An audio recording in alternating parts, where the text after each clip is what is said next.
Last class के अंदर हमने स्टडी किया था दिस कीवर्ड। अब आज की इस क्लास में पढ़ेंगे कंस्ट्रक्टर्स इन जावा के जावा के अंदर कंस्ट्रक्टर्स क्या होते हैं। जैसा कि हमने अपनी पिछली क्लास के अंदर ये प्रोग्राम बनाया था जिसका नाम था box3, लेकिन अब मैंने उसको रीनेम कर दिया इस क्लास के लिए box4। प्रोग्राम वही है कि क्लास है हमारे पास box4, उसके अंदर 3 इंस्टेंस वेरिएबल्स हैं और 2 यहाँ पर इंस्टेंस मेथड है। और ये इंस्टेंस मेथड क्या करता है, इस ऑब्जेक्ट की प्रॉपर्टीज़ को सेट करता है। अगर ऑब्जेक्ट चाहे कि उसकी विड्थ और हाइट और डेप्थ की कुछ वैल्यू हो तो हम यहाँ पर पास कर देते हैं और इस मेथड को हम इस तरह से यहाँ पर कॉल कर लेते हैं। और एक हमने वॉल्यूम मेथड बनाया था जो किसी भी बॉक्स की वॉल्यूम को यहाँ पर रिटर्न करता है। लेकिन अब हम क्या चाहते हैं, हम ये चाहते हैं कि जब भी हमारा ऑब्जेक्ट बने, जैसे ये हमने यहाँ पर ऑब्जेक्ट बनाया, ये हमने यहाँ पर ऑब्जेक्ट बनाया, वो क्रिएशन टाइम पे ही इनिशियलाइज हो जाए। मतलब हमारे को कोई भी मेथड यूज़ करके उसको इनिशियलाइज ना करना पड़े। हम चाहते हैं कि वो ऑटोमेटिकली हमारा इनिशियलाइज हो जाए। कब? जब हम उसको बनाते हैं तभी। हमें कोई मेथड अलग से ना बनाना पड़े। मेथड बनाए भी तो ऑटोमेटिकली उसको कॉल करके इनिशियलाइज हो जाए। तो ये हम काम करते हैं with the help of the constructors. देखो बेसिकली कंस्ट्रक्टर्स होते क्या हैं, कंस्ट्रक्टर्स आपके होते हैं object initializers. Constructors are object initializers. ये बेसिकली किसी भी ऑब्जेक्ट को इनिशियलाइज करते हैं। कब इनिशियलाइज करते हैं? क्रिएशन टाइम के ऊपर, जब ऑब्जेक्ट हम क्रिएट करते हैं। ऑब्जेक्ट हम कैसे क्रिएट करते हैं? जब हम ऑब्जेक्ट इस तरह से क्रिएट करते हैं। तो जब हमने डिस्कस किया था ऑब्जेक्ट ओरिएंटेड प्रोग्रामिंग के अंदर, जब हम ये वाली लाइन एग्जीक्यूट होती है, ये वाली लाइन जब आपकी एग्जीक्यूट हुई तो आपका स्टैक के ऊपर एक रेफरेंस बन गया OB। न्यू कीवर्ड क्या करता है, आपको हीप के अंदर मेमोरी एलोकेट कर देता है जो भी ऑब्जेक्ट का साइज है उसके अकॉर्डिंग। और ये वाला पार्ट क्या करता है, ये वाला पार्ट ऑब्जेक्ट को इनिशियलाइज करता है। इनिशियलाइज का मतलब है कि ये यहाँ पर कंस्ट्रक्टर को कॉल कर रहा है। अभी तक हमने कंस्ट्रक्टर बनाए ही नहीं है तो आप जानते ही नहीं कि कंस्ट्रक्टर्स क्या होते हैं। आज हम इस वाले पार्ट को डिस्कस करेंगे, तब आपका ये पूरा का पूरा सिंटैक्स, आपका कौन सा सिंटैक्स, ये पूरा सिंटैक्स आपका क्लियर हो जाएगा कि हम यहाँ पर ऑब्जेक्ट को इस तरह से क्यों क्रिएट करते हैं। ये डिस्कस करने के बाद कि आपका ये वाला पार्ट क्या करता है। ये वाला पार्ट अभी के लिए तो आप ये समझिए कि ये वाला पार्ट कंस्ट्रक्टर को कॉल करता है। और कंस्ट्रक्टर्स क्या होते हैं? कंस्ट्रक्टर्स होते हैं ऑब्जेक्ट इनिशियलाइजर्स। ऑब्जेक्ट इनिशियलाइजर मतलब जैसे हम ऑब्जेक्ट क्रिएट करें उसको वो इनिशियलाइज कर देता है। तो अभी हम क्या करते हैं, इसी प्रोग्राम के अंदर हम पहले तो हम इसको हटा, इस वाले मेथड को हम हटा देते हैं। हमने इस मेथड को यहाँ पर हटा दिया और हमने इसकी मेथड कॉल को भी हटा दिया। ठीक है, अब हमारा प्रोग्राम क्या हो गया, आप एक बार इस प्रोग्राम को देखिए। ये आपका कंप्लीट प्रोग्राम हो गया कि हमने यहाँ पर एक बॉक्स नाम का वेरिएबल, बॉक्स नाम की क्लास बनाई। इसके अंदर 3 इंस्टेंस प्रॉपर्टीज़ हैं, डबल टाइप की, विड्थ, हाइट और डेप्थ। और उसके पास एक इंस्टेंस मेथड है, किस नाम का? वॉल्यूम मेथड का। हमने यहाँ पर इस ऑब्जेक्ट को क्रिएट किया, बॉक्स क्लास के ऑब्जेक्ट को, box4 क्लास के ऑब्जेक्ट को। ऑब्जेक्ट का नाम है OB और फिर हमने OB1, 2 ऑब्जेक्ट क्रिएट किए और वो दोनों ऑब्जेक्ट अपनी क्या कर रहे हैं, अपनी वॉल्यूम्स को कैलकुलेट करके प्रिंट कर रहे हैं। अभी हमने देखो ऑब्जेक्ट को इनिशियलाइज ही नहीं किया, अगर हम इस प्रोग्राम को ऐसे ही रन करके देखें बिना इनिशियलाइज किए हुए, तो एक बार रन करने में कोई हर्जा नहीं है। एक बार रन करके देख लेते हैं क्योंकि एरर आती है या नहीं आती। तो हम इस प्रोग्राम को ऐसे रन कर लेते हैं। आप ये देखिए, हमने इसमें कहीं भी प्रॉपर्टीज़ को इनिशियलाइज नहीं किया और हम जब ऑब्जेक्ट क्रिएट हुआ उसके पास अपनी तीनों प्रॉपर्टी है। इसके पास हाइट, विड्थ, डेप्थ तीनों प्रॉपर्टी हैं अपनी खुद की, इसके पास अपनी खुद की तीनों प्रॉपर्टी है। और ये अपनी प्रॉपर्टीज़ को यूज़ करके अपनी वॉल्यूम कैलकुलेट कर रहे हैं। बॉक्स OB अपनी वॉल्यूम कैलकुलेट कर रहा है, OB1 यहाँ पर अपनी वॉल्यूम कैलकुलेट कर रहा है। तो हम देखते हैं कोई एरर आती है नहीं आती, और अगर एरर नहीं आती तो यहाँ पर आउटपुट स्टेटमेंट में क्या आता है। हमने इस प्रोग्राम को रन कर दिया।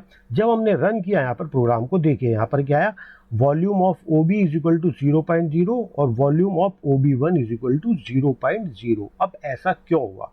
ऐसा इसलिए हुआ, चलो अभी इसको डिस्कस करने से पहले हम क्या करते हैं, यहाँ पर एक और एस आउट स्टेटमेंट देते हैं। और एस आउट स्टेटमेंट के अंदर लिखते हैं कि OB डॉट, ये अपना कोई भी वेरिएबल आया डेप्थ, ओबी अपनी डेप्थ को प्रिंट कराना चाहता है। ध्यान देने वाली बात यह है, ओबी ने अपनी डेप्थ को इनिशियलाइज नहीं किया, कोई भी वैल्यू असाइन नहीं की। भाई वैल्यू असाइन नहीं की और तुम वैल्यू प्रिंट करा रहे हो, ये कौन सा तरीका? एक बार करके देख लेते हैं क्या तरीका है ये। हमने इस प्रोग्राम को रन किया। हमने इस प्रोग्राम को जब रन किया तो हम यहाँ पर ये देखते हैं अपना टर्मिनल के अंदर इस तरह से कि यहाँ पर ये देखिए, यहाँ पर इसका आउटपुट, कौन सी स्टेटमेंट का आउटपुट? इस वाली स्टेटमेंट का आउटपुट ये कह रहा है कि आपकी डेप्थ क्या है? आपकी डेप्थ है 0.0। तो मतलब एक तरह से हमारे ऑब्जेक्ट की तीनों प्रॉपर्टीज अपनी डिफॉल्ट वैल्यू से इनिशियलाइज हो गई। मतलब डेप्थ भी क्या होगी? 0.0। अगर हम बिट प्रिंट कराएंगे वो भी 0.0 होगी, हाइट प्रिंट कराएंगे वो भी 0.0 होगी। क्यों? क्योंकि डबल डाटा टाइप की तीनों इंस्टेंस प्रॉपर्टीज हैं, तो सब अपनी डिफॉल्ट वैल्यू से ऑटोमेटिकली इनिशियलाइज हो जाती हैं। तो इसीलिए जब तीनों प्रॉपर्टीज जीरो है तो आपकी वॉल्यूम भी क्या कैलकुलेट कर रहा है? 0 मल्टीप्लाई बाय 0 मल्टीप्लाई बाय 0। तो ये डिफ़ॉल्ट वैल्यू कोई जादू से तो इनिशियलाइज नहीं होती। हर लैंग्वेज का एक आर्किटेक्चर होता है कि भाई ये डिफ़ॉल्ट वैल्यू अपने आप कैसे इनिशियलाइज हो रही है। देखो, ये डिफ़ॉल्ट वैल्यू इसलिए इनिशियलाइज हो रही है यहाँ पर, ये काम जब हम ऑब्जेक्ट बनाते हैं और हम इस वाले पार्ट के ऊपर आते हैं, ये क्या करता है? कंस्ट्रक्टर को कॉल करता है। अब कंस्ट्रक्टर क्या होता है? तो आप देखो डेफिनेशन को ध्यान रखना। पहली बात, constructors are just like methods. Constructors एक मेथड की तरह होते हैं, लेकिन उनका नाम, ये रेस्ट्रिक्शन है कि कंस्ट्रक्टर का नाम क्या होगा? बिल्कुल सेम होगा जो उनकी क्लास का नाम है। जैसे ये क्लास का नाम यहाँ पर क्या है? box4, तो कंस्ट्रक्टर का नाम भी क्या होगा? यहाँ पर box4 होगा। और कंस्ट्रक्टर कुछ ले सकता है एज अ पैरामीटर, कुछ ले सकता है एज अ पैरामीटर, एक वैल्यू ले, दो वैल्यू ले, या कुछ ना भी ले, और ये कंस्ट्रक्टर की बॉडी हो गई। और कंस्ट्रक्टर, तीसरा इंपॉर्टेंट पॉइंट, कंस्ट्रक्टर कभी कुछ रिटर्न नहीं करता, मतलब वॉइड भी नहीं। वॉइड का मतलब भी हुआ है कि कुछ नहीं रिटर्न करता, लेकिन नहीं, हमें यहाँ पर रिटर्न टाइप देनी ही नहीं है। हमें कहना ही नहीं है कि कंस्ट्रक्टर को रिटर्न कर रहा है नहीं कर रहा है, ये कभी भी कुछ रिटर्न करता ही नहीं।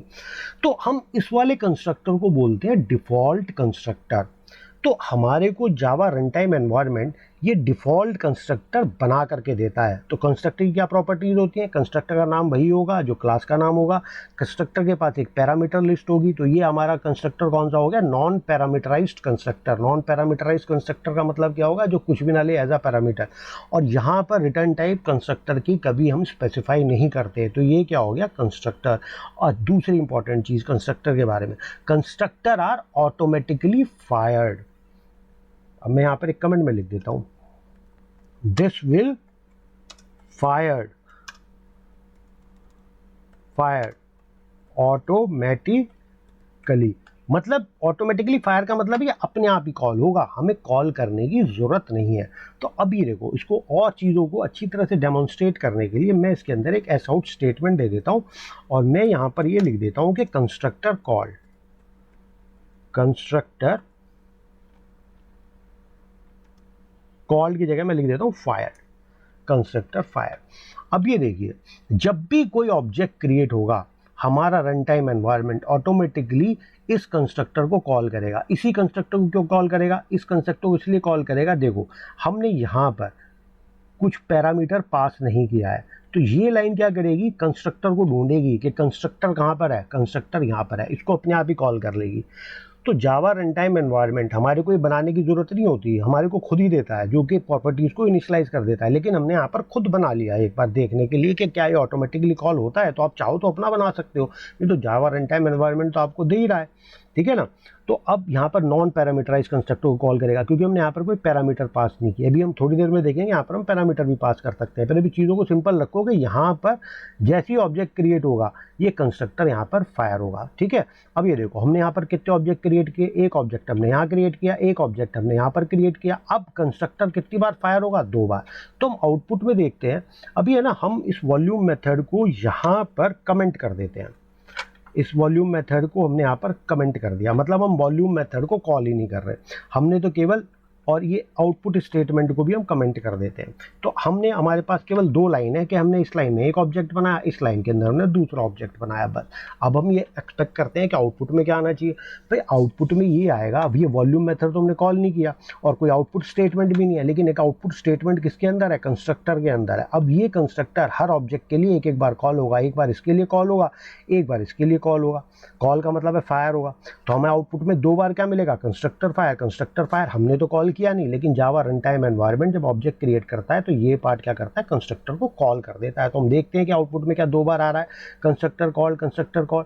हमने यहाँ पर आउटपुट देखा, यहाँ देखो यहाँ पर आ गया कंस्ट्रक्टर फायर, कंस्ट्रक्टर फायर। अब आप कहोगे 2 बार कॉल हुआ, अब हम इसके और ऑब्जेक्ट बना देते हैं। बनाओ भाई, आप कितने भी ऑब्जेक्ट बनाओ। हमने यहाँ पर इसको क्या किया, तीसरा ऑब्जेक्ट बना दिया, चौथा ऑब्जेक्ट बना दिया, पांचवा ऑब्जेक्ट बना दिया। नाम अलग अलग होने चाहिए, नाम हम अलग अलग कर देते हैं। इसका नाम 2 कर देते हैं, इसका नाम 3 कर देते हैं, इसका नाम 4 कर देते हैं। अब कितने ऑब्जेक्ट हो गए, टोटल मिला के 5 ऑब्जेक्ट हो गए। 1 2 3 4 5, मतलब कंस्ट्रक्टर 5 बार कॉल होगा। बिल्कुल जनाब, 5 बार ही कॉल होगा। अब हम इसको प्रोग्राम को एग्जीक्यूट कर देते हैं। एग्जीक्यूट करके आउटपुट देखते हैं। ये देखिए आपका कंस्ट्रक्टर कितनी बार फायर हुआ, आपका कंस्ट्रक्टर 5 बार फायर हुआ अपने आप, हमने कॉल नहीं किया। तो मतलब ये फायर ऑटोमेटिकली क्यों होता है, ये फायर ऑटोमेटिकली इसलिए होता है ताकि ऑब्जेक्ट जो है हमारा क्रिएशन टाइम पे ही इनिशियलाइज हो जाए। ठीक है, अब ये देखो हम इस ऑब्जेक्ट को क्रिएशन टाइम पे ही कैसे इनिशियलाइज करते हैं। अब देखो हम ऑब्जेक्ट को क्रिएशन टाइम पे इस तरह से इनिशियलाइज करते हैं कि यहाँ पर हम इस ऑब्जेक्ट की कितनी प्रॉपर्टीज हैं, विड्थ, हाइट और डेप्थ। तो हमने यहाँ पर कहा कि जब क्रिएट हो तो इस ऑब्जेक्ट की कितनी प्रॉपर्टीज हैं, डबल टाइप की। एक विड्थ है तो हमने क्या, एक पैरामीटर पास कर दिया यहाँ पर डब्ल्यू, एक पैरामीटर हमने पास कर दिया यहाँ पर डबल, और हमने इसका नाम रख दिया एच। एक हमने पैरामीटर यहाँ पर पास किया डबल टाइप का डेप्थ के लिए। 3 प्रॉपर्टीज हैं। हमने कहा इस कंस्ट्रक्टर के पास 3 प्रॉपर्टीज आएंगी क्रिएशन टाइम पे। ठीक है, तो जब ये ऑब्जेक्ट क्रिएट होगा, ऑब्जेक्ट अपनी तीनों प्रॉपर्टीज को पास करेगा। आप क्या करना, आप उन तीनों प्रॉपर्टीज को इनिशियलाइज कर देना। मतलब विड्थ इज इक्वल टू, यहाँ आप डब्ल्यू कर देना, और यहाँ पर हाइट इज इक्वल टू आप एच कर देना, और यहाँ पर आपकी जो डेप्थ है, आप डेप्थ को आप क्या कर देना, जो वैल्यू डी के अंदर है वो आप डेप्थ को असाइन कर देना। ठीक है, हमने यहाँ पर ये कंस्ट्रक्टर बना दिया। अब ये हमारा कंस्ट्रक्टर कौन सा हो गया, पैरामीटराइज्ड कंस्ट्रक्टर। अब ये देखिए, अब हमें ना, हम यहाँ पर देखो लाल लाइन आ गई। लाल लाइन यहाँ पर देखो क्यों आई, अभी तो हमने तीनों एक्स्ट्रा ऑब्जेक्ट्स को यहाँ से डिलीट कर देते हैं। हमने तीनों एक्स्ट्रा ऑब्जेक्ट को डिलीट कर दिया। यहाँ पर रेड लाइन इसलिए आई क्योंकि अब इसको नॉन पैरामीटराइज कंस्ट्रक्टर नहीं मिला। ये कह रहा है कि मेरे पास ऐसा आपकी क्लास के अंदर कंस्ट्रक्टर ही नहीं है, आपके क्लास के अंदर ऐसा कंस्ट्रक्टर है जो 3 वेरिएबल ले रहा है एज अ पैरामीटर, तो आप 3 वेरिएबल पास करो। आप कहोगे लेकिन जावा तो आपको डिफ़ॉल्ट कंस्ट्रक्टर देता ही है। जावा रन टाइम आपको डिफ़ॉल्ट कंस्ट्रक्टर देता है। कब देता है, जब आपकी क्लास के अंदर एक भी कंस्ट्रक्टर ना हो, एक भी कंस्ट्रक्टर ना हो, तभी आपको डिफ़ॉल्ट कंस्ट्रक्टर प्रोवाइड करता है, नहीं तो नहीं करता। अब वो आपको डिफ़ॉल्ट कंस्ट्रक्टर प्रोवाइड नहीं करेगा, क्यों, क्योंकि आपने अपनी क्लास के अंदर एक कंस्ट्रक्टर यहाँ पर बना दिया। तो अब आपको क्या करना पड़ेगा, ऑब्जेक्ट क्रिएशन टाइम पे उसकी तीनों प्रॉपर्टीज़ को आपने पास करना पड़ेगा। मैंने कहा 10, 10, 10, ये 3 प्रॉपर्टीज़ पास कर दी। अब मैंने इसके अंदर पास कर दिया 20, 20, 20। अब देखो हमने कोई मेथड तो कॉल नहीं किया, अब हमने ऑब्जेक्ट क्रिएशन टाइम पे क्या कह दिया कि भाई हमारा ऑब्जेक्ट क्रिएशन टाइम पे इसकी जो 3 प्रॉपर्टी है उनकी वैल्यू क्या हो जाए, 10, 10, 10। और जब ये ऑब्जेक्ट दूसरा क्रिएट होगा उसकी क्रिएशन टाइम पे क्या प्रॉपर्टी हो जाए, 20, 20, 20। अब हम क्या करते हैं, इन दोनों लाइन्स पे से हम कमेंट को हटा देते हैं। अब हम वास्तव में ही देखते हैं कि हमारी जो है वॉल्यूम जो है वो कितनी है। तो इसकी वॉल्यूम ओबी की क्या होनी चाहिए, 1000, और इस वाले की वॉल्यूम क्या होनी चाहिए, इस वाले की वॉल्यूम कितनी होनी चाहिए, इसकी वाले की वॉल्यूम होनी चाहिए 8000। और यहाँ पर ये डेप्थ की प्रॉपर्टी क्या प्रिंट करेगा, यहाँ पर 10 प्रिंट करेगा। क्यों, कंस्ट्रक्टर ने क्या किया, कंस्ट्रक्टर ने इनकी प्रॉपर्टीज़ को वैल्यू असाइन कर दी।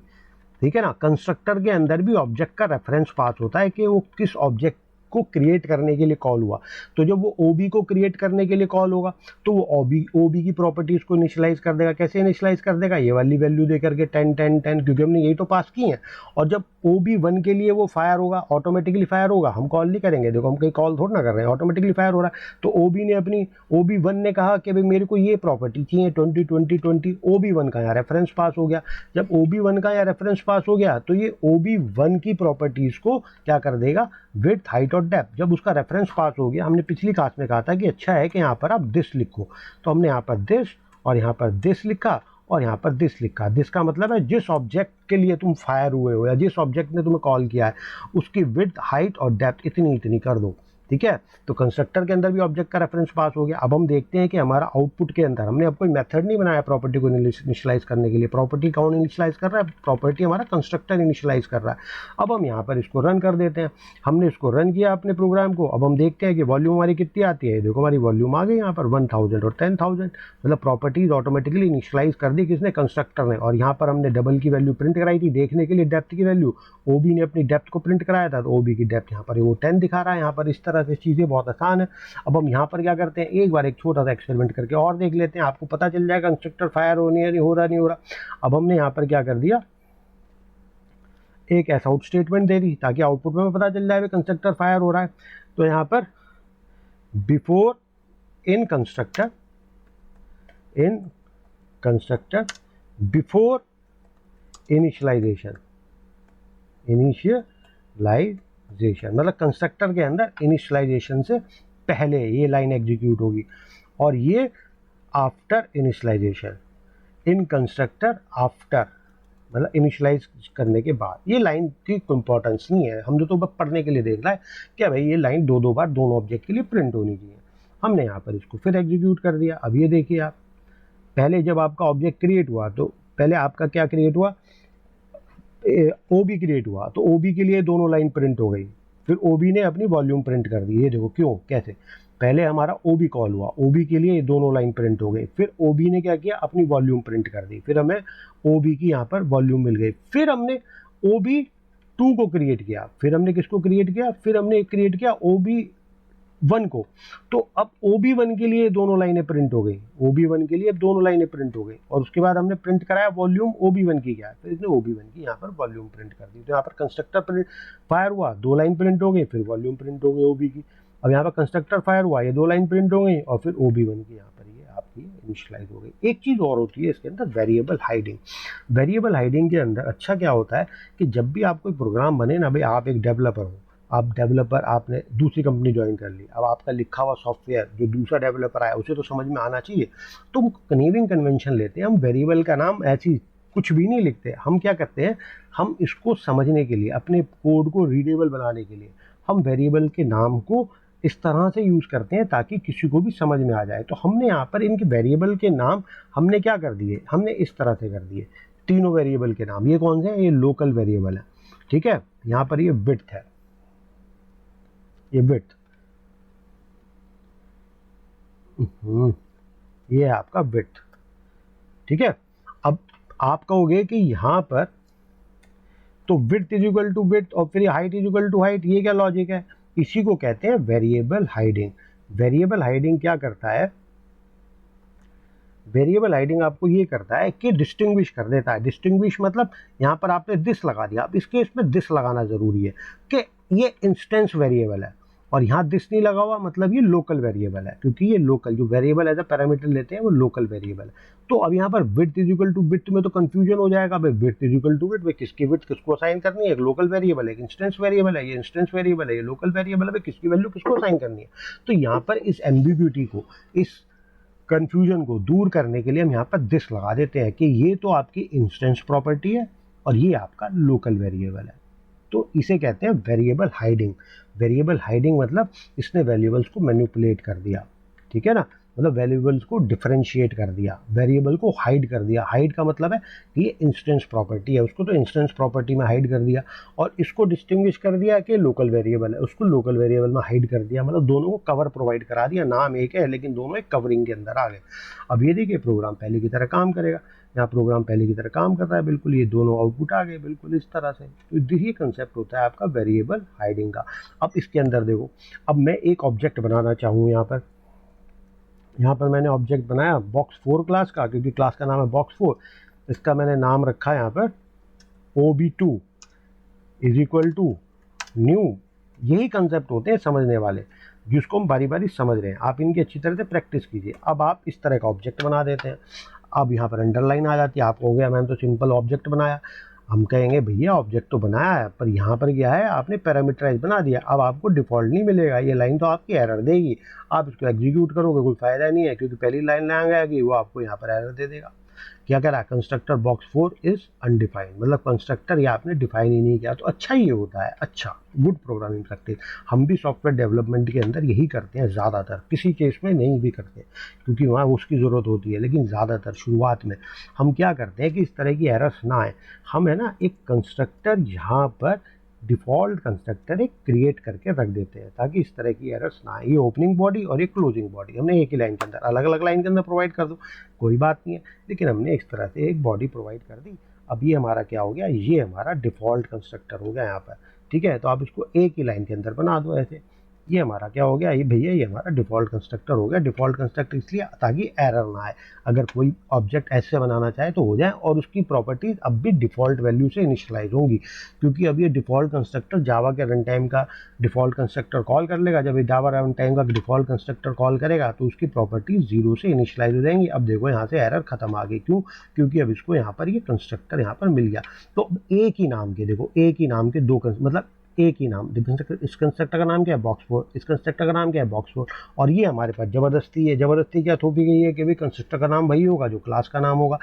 तो अब यहाँ पर जब एक ही नाम की दो दो चीज़ें हो तो हम उसको क्या कहते हैं, ओवरलोडिंग। हमने इसको ओवरलोड कर दिया, मतलब एक ही नाम के दो दो कंस्ट्रक्टर। अब कन्फ्यूजन कैसे होगा, अब यहाँ पर कन्फ्यूजन क्रिएट हो गया कि भाई यहाँ पर हमने तो दो दो कंस्ट्रक्टर है, कौन सा कंस्ट्रक्टर कॉल करें। तो हम यहाँ बता रहे हैं वो कंस्ट्रक्टर कॉल करो जो 3 पैरामीटर ले रहा है, और यहाँ पर वो कंस्ट्रक्टर कॉल करो जो 0 पैरामीटर ले रहा है। तो ऑटोमेटिकली हम ये एम्बिग्यूटी यहाँ पर दूर कर देते हैं। यहाँ पर ये वो कंस्ट्रक्टर कॉल, जब वो 3 पैरामीटर भेजेंगे तो ये कंस्ट्रक्टर कॉल होगा, जब हम विदाउट पैरामीटर कॉल करेंगे तो ये वाला कंस्ट्रक्टर कॉल होगा। अब ये प्रोग्राम आपका आराम से रन हो जाएगा। अगर हम चाहें तो एस आउट के अंदर हम क्या करते हैं, OB2 की एक प्रॉपर्टी प्रिंट करा के देख लेते हैं, क्योंकि तीनों प्रॉपर्टी से मिलेंगी। क्यों, क्योंकि भैया ये तो ऑब्जेक्ट है क्लास का, तो क्लास का ऑब्जेक्ट है तो 3 प्रॉपर्टी के सेट इसको भी मिलेंगे। तो यहाँ पर हमें जूम करते हैं कि इसकी 0.000 वैल्यू आएगी, और हम कंस्ट्रक्टर के अंदर फिलहाल ये लाइनों को हम डिलीट कर देते हैं, क्योंकि हमने इसको देख लिया कि किस तरह से काम करता है। तो हमने इस लाइन को यहाँ पर डिलीट कर दिया, और हमने, ताकि आउटपुट हमारा थोड़ा सा क्लियर आए, क्योंकि फंक्शनैलिटी हम इसकी देख चुके हैं, ठीक है। तो अब ये दोनों की वॉल्यूम यहाँ पर प्रिंट हो जानी चाहिए, और फिर बाद में इसकी डेप्थ हमें जूम करते हैं कि 0.0, क्योंकि ये वाला कंस्ट्रक्टर फायर होगा। जब ये वाला कंस्ट्रक्टर फायर होगा, आप चाहो तो इसमें आउटपुट स्टेटमेंट दे करके देख लो, वेरीफाई हो जाएगा कि ये कंस्ट्रक्टर कॉल हो रहा है। हम तो ये देख रहे हैं कि इसकी प्रॉपर्टी 0 से इनिशियलाइज कर रहा है नहीं कर रहा। तो अब यहाँ पर ये वेरीफाई कर लेते हैं कि इसकी प्रॉपर्टी 0 से इनिशियलाइज कर रहा है नहीं कर रहा। बिल्कुल भाई कर रहा है, ये तो हमारी तो वॉल्यूम ये आ गई पहले ऑब्जेक्ट की दूसरे ऑब्जेक्ट की। अब इस वाले ने क्या किया, नॉन पैरामीटराइज कंस्ट्रक्टर को कॉल किया, इसको कॉल किया, ऑटोमेटिकली ये वाला फायर हो गया। क्यों फायर हो गया, क्योंकि हमने यहाँ पर कोई पैरामीटर नहीं दिया। तो ये इसको कंपेयर करता है कि ऐसा कोई कंस्ट्रक्टर है ऐसा, तो ऐसा कंस्ट्रक्टर कहाँ मिलेगा उसे, ऐसा कंस्ट्रक्टर उसे यहाँ मिलेगा। अब ऐसा कंस्ट्रक्टर कहाँ मिलेगा इसे, जो 3 पैरामीटर ले रहा हूँ। वो तो एडिटर क्या करता है, VS कोड के अंदर थोड़ी ये इनकन्वीनियंट लगता है, ये ना पैरामीटर का नाम यहाँ लिख देता है। कायदे में तो ये क्या कर रहा है, 10 ले रहा है केवल, ठीक है ना, ये इस तरह से ले रहा है, लेकिन ये अपने आप लगा देता है। तो 3 पैरामीटर ले रहा है। अब वो कहेगा भी ऐसा कोई कंस्ट्रक्टर है जो 3 पैरामीटर ले रहा है, वो ढूंढेगा, अरे हाँ भाई ये रहा, ये 3 पैरामीटर ले रहा है, इसे कॉल कर दो, इसे फायर कर दो ऑटोमेटिकली। तो चीज़ें इस तरह से होती हैं। तो अच्छा क्या प्रैक्टिकली यही होता है कि ऑब्जेक्ट अपनी प्रॉपर्टीज़ के साथ ही क्रिएट हो। देखिए जब नया बेबी बॉर्न होता है तो अपनी प्रॉपर्टीज़ के साथ ही क्रिएट होता है। 2 हाथ भी होते हैं, 2 पैर भी होते हैं, सिर भी होता है, नाक भी होते हैं, कान भी होते हैं। ऐसा तो नहीं कि बेबी पैदा हो गया हम बाद में उसकी टांगें जोड़ रहे हैं, हाथ जोड़ रहे हैं, ये तो इलॉजिकल बात हो गई ना। तो ऑब्जेक्ट ओरिएंटेड प्रोग्रामिंग हमारी बिल्कुल रियल वर्ल्ड चीज़ों को मॉडल करती है। जैसी चीज़ें रियल वर्ल्ड में होती है ना, वैसी हम प्रोग्रामिंग लैंग्वेज उसी तरह से डिज़ाइन करते हैं। क्योंकि प्रोग्रामिंग लैंग्वेज हमारी रियल वर्ल्ड प्रॉब्लम्स को तो सॉल्व करेगी। वो कैसे सॉल्व करेगी, जब हम उस तरह से बिहेव करें। तो इसीलिए हम क्या कहते हैं कि कंस्ट्रक्टर जब ऑब्जेक्ट क्रिएट हो वो इनिशियलाइज हो जाए, ठीक है। तो हमारा ऑब्जेक्ट बिल्कुल न्यूबॉर्न बेबी की तरह होगा, उसका जो सारी की सारी प्रॉपर्टीज़ इनिशियलाइज हुई मिलेंगी। जब हमारा OB क्रिएट होगा उसके पास तीनों प्रॉपर्टीज़ की वैल्यू 10 10 10 होगी। हमें अलग से इनिशियलाइज करने की ज़रूरत नहीं है, ठीक है। अब यहाँ पर हम अब अगली क्लास के अंदर हम पढ़ेंगे, जैसे हमने कहा कंस्ट्रक्टर ओवरलोडिंग, मतलब एक तो हमारा पैरामीटराइज कंस्ट्रक्टर था, एक हमारा नॉन पैरामीटराइज था। एक 3 आर्गुमेंट ले रहा था, एक 0, दोनों का नाम बॉक्स 4 ही हुआ। इस तो हमने क्या कहा था, उसे कंस्ट्रक्टर ओवरलोडिंग कहा था। अगली क्लास के अंदर, क्योंकि ओवरलोडिंग एक बहुत इंपॉर्टेंट कंसेप्ट है ऑब्जेक्ट ओरिएंटेड प्रोग्रामिंग के अंदर, तो अब हम कल की क्लास के अंदर पढ़ेंगे मेथड ओवरलोडिंग। हम चाहें तो मेथड को ओवरलोड कर सकते हैं। तो जब हम ये कंसेप्ट देखेंगे ना मेथड ओवरलोडिंग का, तो आपको एक ऑब्जेक्ट ओरिएंटेड प्रोग्रामिंग का बहुत अच्छा कंसेप्ट क्लियर हो जाएगा, पॉलीमॉर्फिज्म। देखिए आज ये मेरा 22वां वीडियो है। अभी हमने ऑब्जेक्ट ओरिएंटेड प्रोग्रामिंग के फीचर्स को, जैसे एक एनकैप्सुलेशन होता है, एक इनहेरिटेंस होता है, एक पॉलीमॉर्फिज्म होता है। मैं आपको फालतू में ये थ्योरी नहीं पढ़ाना चाहता था। ये तीनों चीज़ें, एक होता है डेटा एब्स्ट्रक्शन, ये चीज़ें जब आएंगी ना मैं आपको तब पढ़ाऊंगा। जैसे हम मेथड ओवरलोडिंग पढ़ेंगे तो आपके पॉलीमॉर्फिज्म के आपके कंसेप्ट क्लियर हो जाएंगे। उसके बाद आपसे कोई पूछेगा कि ऑब्जेक्ट ओरिएंटेड प्रोग्रामिंग के अंदर पॉलीमॉर्फिज्म क्या होता है, तो आप कल की क्लास के बाद जो अब होगी, आप उसके अंदर या अगले वीडियो में आप ये एक्सप्लेन कर सकते हैं किसी को क्लियरली, लेमन लैंग्वेज में भी आप एक्सप्लेन कर सकते हैं, टेक्निकल लैंग्वेज में भी आप एक्सप्लेन कर सकते हैं कि ऑब्जेक्ट ओरिएंटेड प्रोग्रामिंग के अंदर पॉलीमॉर्फिज्म ये होता है। वो कब कब आपको पता चलेगा, जब आप मेथड ओवरलोडिंग सीखोगे। ठीक है, तो आज के लिए इतना ही। मिलते हैं अगले वीडियो में। मेरे चैनल को सब्सक्राइब कर लो ताकि आपको अगला वीडियो पॉलीमॉर्फिज्म का मतलब मेथड ओवरलोडिंग का जब मैं अपलोड करूं आपको पता चल जाए। चाहे तो उसको लाइक कीजिए, वीडियो को शेयर कीजिए, कोई डाउट हो तो आप उसमें कमेंट लिखिए। तो अब तक के लिए इतना ही, बाकी मिलते हैं नेक्स्ट वीडियो में मेथड ओवरलोडिंग के साथ में।